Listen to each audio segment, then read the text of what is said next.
and 4. Mayfield, the middle of the field, touchdown brought in by... Oh, wow, Tampa, congratulations. You finally scored a touchdown. Took you long enough, seeing as you're down 21-0. Welcome into the game.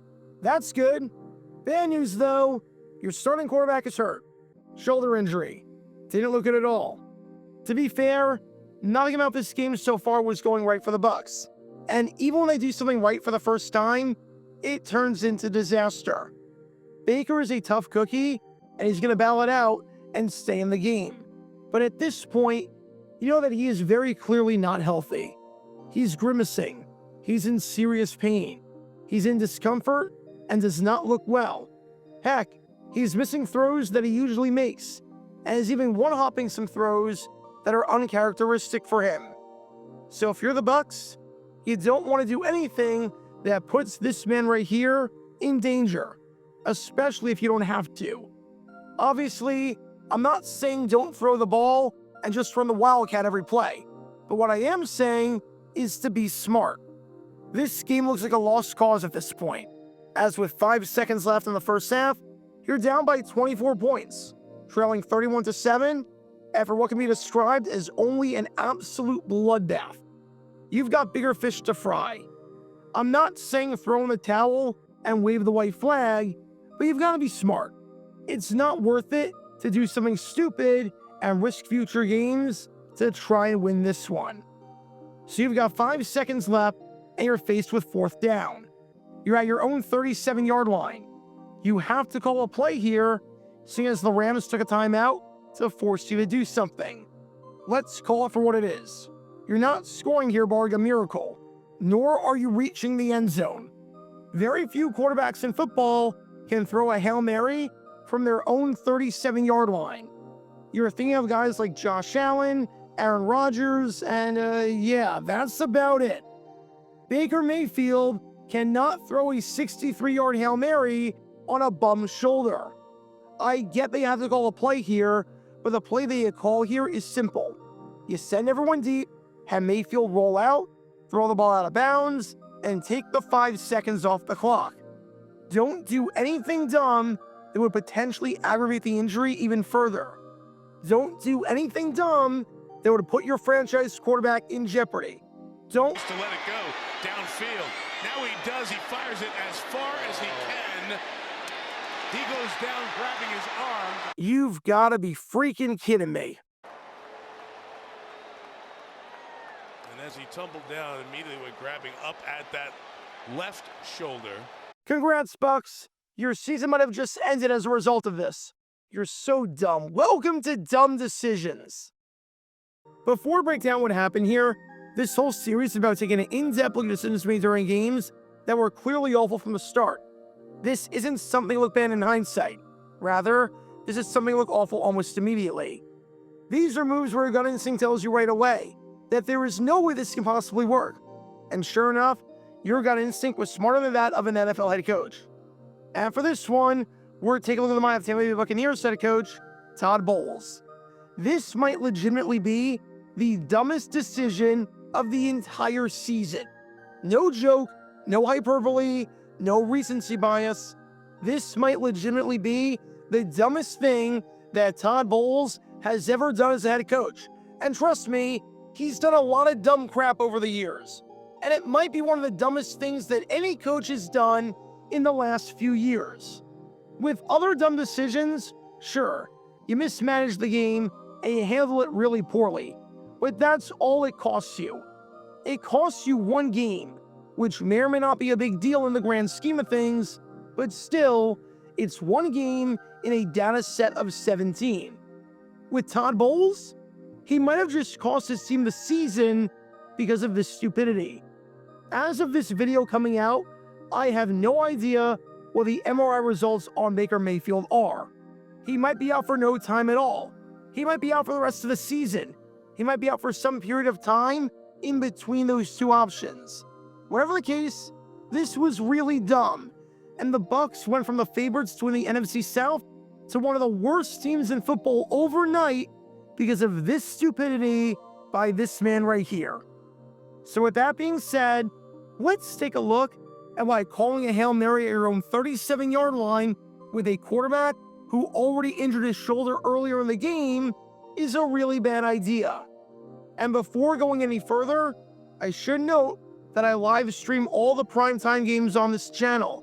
So I was live for this one when the Bucs decided to do, well, whatever the heck that was at the end of the first half, and decided to put their quarterback in harm's way to throw a Hail Mary that was never going to work. I was right on it with what the Bucs should have done and what any smart coach would have done in that spot. And sure enough, disaster struck. Take a listen to what I had to say about the decision as it happened in real time. It's probably just going to be a throw it out of bounds play. Just roll out, throw it out of bounds. Mayfield. Flushed out. I think he's just going to throw this out of bounds if he can. He's going to throw deep pass. That's not even close to reaching. He's going to get picked off of the 20 to the 25. And looking for some space. Here goes Forbes to the 30. 35, 40. Forbes to the 45. Stumbles 50. I'll help the stat sheet. That'll help the stat sheet. Mayfield is down. Oh, Mayfield's down. I don't get that call for the Bucs at all. You're not reaching from the 35. I don't get what the Bucs are. You're not reaching from the 35-yard line. Your quarterback just got injured earlier in the game. That's a play where you just roll out, throw it out of bounds. I want to make something clear. I have no problem with having your quarterback try a Hail Mary more often than not. In fact, if your quarterback can reach the end zone, I actively encourage it. However, the problem comes when your quarterback has no shot at reaching the end zone. If you're an NFL quarterback and you can't reach the end zone from the 50, you shouldn't be employed because you've got the arm strength of a wet noodle. But once you get past your own 45-yard line and back further and further up, it becomes a heck of a lot tougher. And if you're inside your own 40-yard line, good freaking luck. What you're asking Baker Mayfield to do here is not to throw a traditional Hail Mary. What you're asking Baker Mayfield to do here is to throw a Hail Mary from the 37-yard line, which would be from 63 yards out. And that's with guys in his face, and that's assuming he throws it at the line of scrimmage. In actuality, it's likely going to be a 65 to 70-yard throw.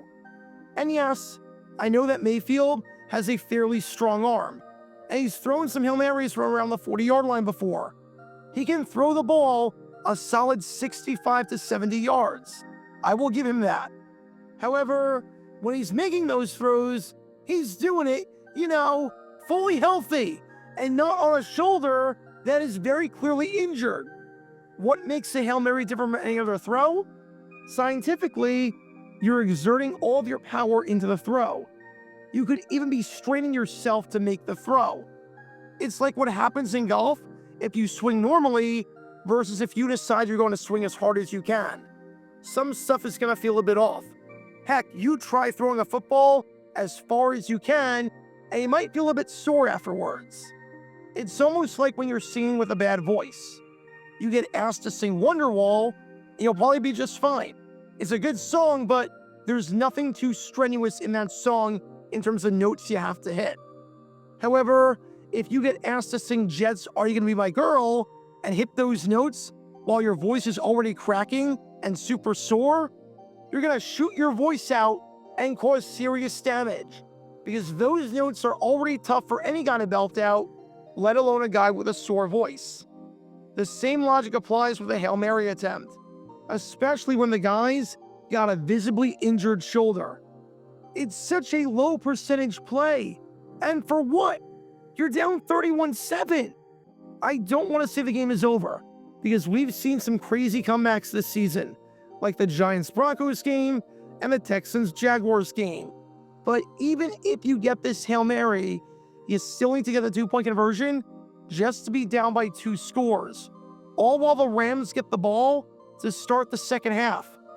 If you somehow convert a 63-yard Hail Mary, which, by the way, has literally never happened before in the history of the NFL to convert a Hail Mary that long, you're still likely losing this game.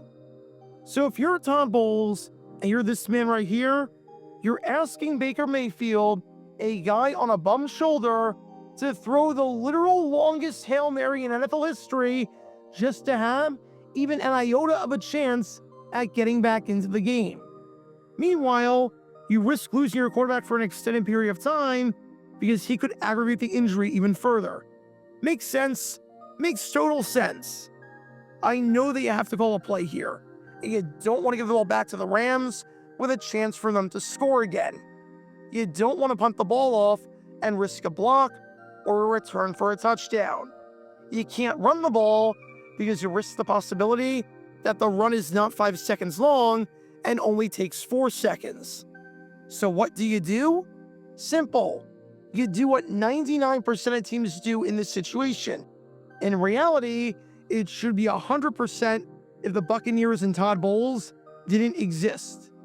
You send everyone deep, have your quarterback roll out, and then just have your quarterback throw the ball out of bounds. He's not straining himself. He's not trying to hit a target. It's basically a glorified punt to end the half. If you did that, your probability of success of scoring, even though you're not trying to score, is pretty much exactly the same as the Hail Mary attempt from a record-breaking 63 yards out.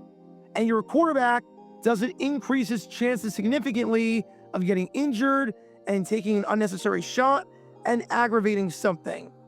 And of course, records are meant to be broken. We all know this. Right now, the record for the longest Hail Mary in terms of yardage is 61 yards, courtesy of none other than Aaron Rodgers. Shocker, I know. I'm not saying that anyone that tries a 63-yard Hail Mary is stupid or will be on dumb decisions. But some common sense has to apply. If you've got a guy who's banged up and has had trouble throwing the ball and is skipping some passes because of his injury and is clearly grimacing, maybe it's not a good idea to risk that even further. It's why I had no problem with the Jaguars attempting a record-breaking 68-yard field goal with Cam Little. But I would have had a massive problem if the Jaguars attempted this if Little was limping off the field just a few minutes before, was going into the tent, was grimacing every time he walked, and was walking gingerly onto the field to attempt the kick. There was just no nuance to the situation at all. You put your franchise quarterback and your season at risk. And for what? For a play that would have been an NFL record by 2 whole yards in a game that was a blowout with a quarterback who was banged up? Come on. And what makes this even worse is that after the game, the man been watching this entire time, Todd Bowles, even confirmed the fact that he knew that Mayfield was hurt and that he thought he got injured on a previous drive and that a Hail Mary could have aggravated the injury. Take a listen. Baker aggravated the injury on the final play of the first half. Thought he heard it earlier. He said he was fine. He went back and he re-aggravated on the last play. And yet, despite all of that, he still decided that this was a good idea. If my quarterback dies, he dies. But it's worth it to try an NFL record Hail Mary in a 24-point game. This is coaching malpractice. Plain and simple, this is coaching malpractice. There is a difference between coaching scared and being afraid of injuries, because of course, injuries are going to happen in football, and doing whatever the heck this was. The Bucs lost this game well before this play. But if they miss the playoffs and Baker Mayfield misses the season or an extended period of time, they lost out on the division, and all of that on this play and this foolishness by Todd Bowles. And if you're going to leave your quarterback in grave danger like this on a ridiculously stupid play, almost like having your star pitcher act as a pinch hitter, we are down by 12 runs in the 8th inning, then you deserve everything that's coming to you. So what do we learn from all of this? If your quarterback has a bad shoulder and is very clearly injured, you should not, under any circumstances, have him try an NFL record long throw. If you're probably not winning the game either way, and one option gives you the chance to injure your quarterback by having him aggravating his injury on something entirely foreseeable because of how stupid it is, and also gives you no chance whatsoever to succeed, then you should probably not call that play. Just a hunch. And if you're willing to jeopardize your entire season and jeopardize your franchise quarterback for a low percentage play in a game that you have no chance at winning, then you probably should reevaluate literally everything that you do as a head coach in this league. You should not have called this play.